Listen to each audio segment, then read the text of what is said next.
With the world's eyes locked on Alaska and diplomatic scripts being drafted behind closed doors, Moscow is racing to gain maximum advantage. Ukrainian drone strike injured a railway worker and damaged a power line in Russia's Voronezh region overnight.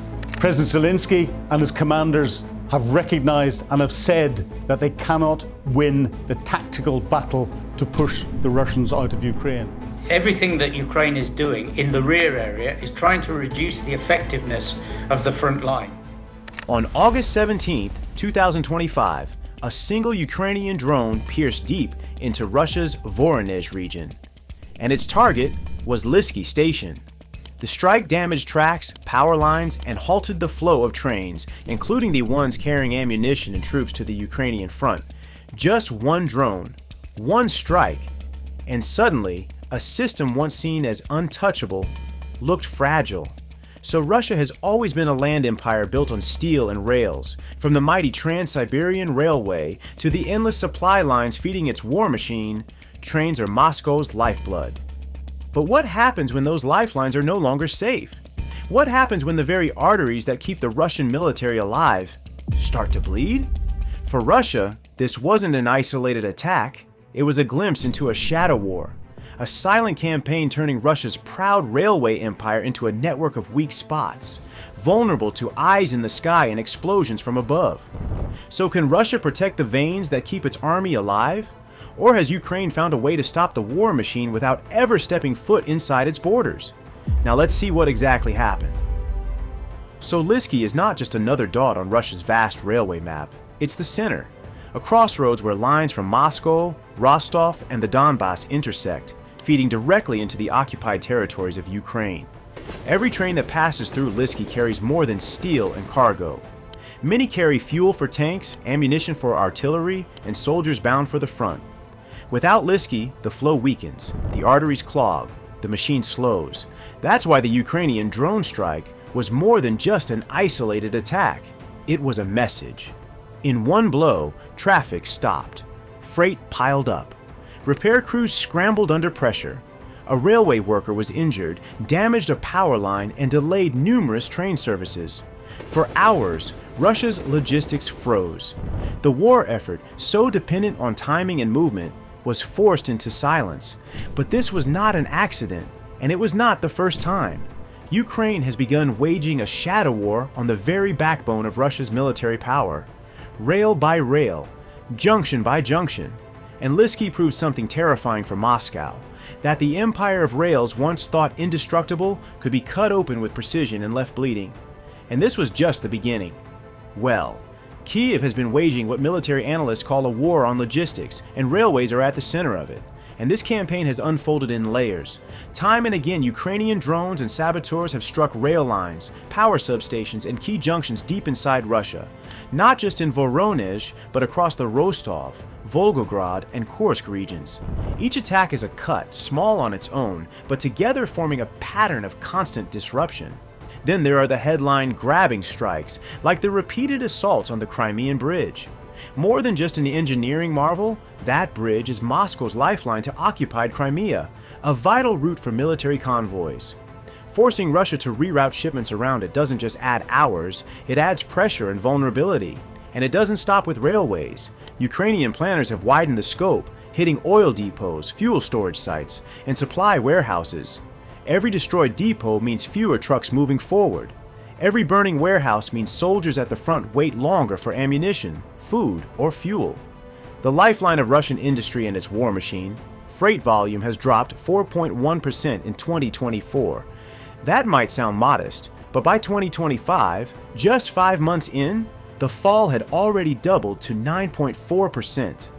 This is not just a dip in performance, it's the sharpest collapse since the global financial crisis of 2009. And unlike 2009, this isn't about economics alone. It's about drones, sabotage, and relentless Ukrainian strikes grinding down the empire of rails. Cargo throughput has sunk to a 15-year low, with just 94.6 million tons moved in May 2025, compared to the 1.18 billion tons hauled annually before the war. To put that in perspective, the arteries that fed Russia's economy and army are now pumping at half strength and clotting more by the day.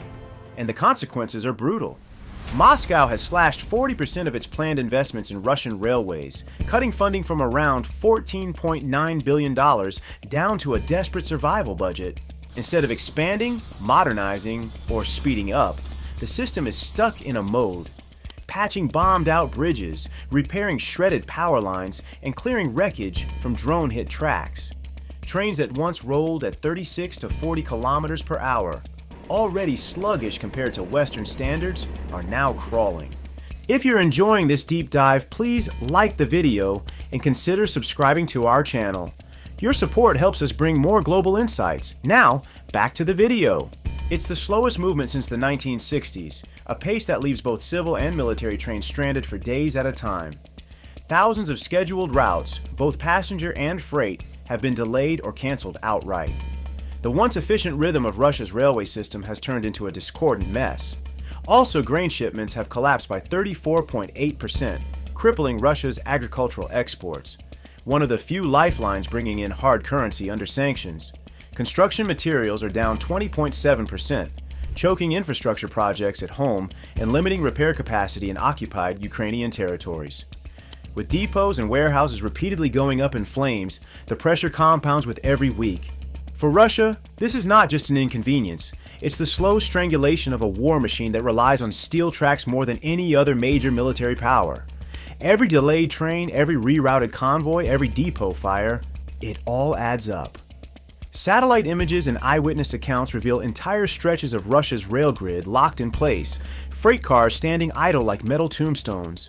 Each closure triggered by a drone strike ripples outward, creating massive gridlock, delaying reinforcements and bottling up fuel and ammunition before it can ever reach the trenches.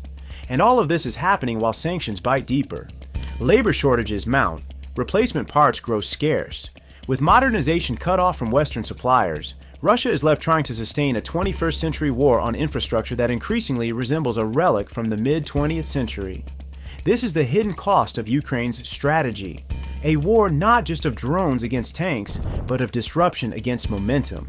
The Liski attack is just one flashpoint in a campaign that is systematically turning Russia's greatest strength, its vast overland logistics, into a grinding weakness. What's happening now is not a series of isolated disruptions, but an erosion of Russia's logistical backbone. Each successful Ukrainian strike adds another crack to a system already under enormous strain. On paper, Russia's industrial output is still climbing, giving the impression of a war machine grinding ahead. But transport volumes have decoupled from that growth. In other words, production and supply no longer march in lockstep. The frontline units feel the gap most acutely, receiving fewer reserves, slower resupply, and sometimes nothing at all. Ukraine's logistics war has moved far beyond simply derailing trains or blowing up tracks. The campaign now includes systematic deep strikes on oil refineries, electrical substations, and military supply depots, nodes that fuel not only the battlefield but also Russia's wider wartime economy. Each refinery or power plant disabled creates cascading effects: trucks without fuel, trains without electricity, and factories idled by blackouts. The disruption compounds itself, choking supply routes before material even reaches the railways. Equally important are Ukraine's symbolic and strategic offensives designed to force Moscow into costly overreactions. The incursion into the Kursk region, while never intended to result in long-term territorial control, compelled Russia to rush elite formations and heavy equipment away from other fronts. This diversion, combined with emergency deployments of engineers and security units to protect infrastructure, stretched Russia's logistics web even thinner. By broadening its focus from tactical rail strikes to an integrated campaign against the lifelines of Russia's military machine, Ukraine has reshaped the battlefield far beyond the front lines. The result is not only immediate damage to supplies, but also a steady erosion of Russia's capacity to sustain high-intensity operations. Russian railways is no longer suffering from isolated setbacks. For 3 consecutive years, cargo volumes have contracted, undermining its role as the backbone of both the wartime economy and civilian supply chains. Major exporters, from energy firms to heavy industry, are shifting away from rail where possible, straining already overburdened roads and ports. Ambitious international trade projects, most notably the Trans-Siberian modernization meant to link Russia more tightly with Asia, have been quietly shelved or delayed without timelines, further weakening Moscow's long-term economic strategy. Russia's railways are being consumed by the immediate demands of war, repairs, and stopgap measures. Delays, shortages, and rising costs now affect civilian as well as military sectors, eroding confidence in state capacity. What once looked like an economic inconvenience is morphing into a political liability, as public frustration and elite concern grow over the Kremlin's ability to sustain the war effort without sacrificing broader stability.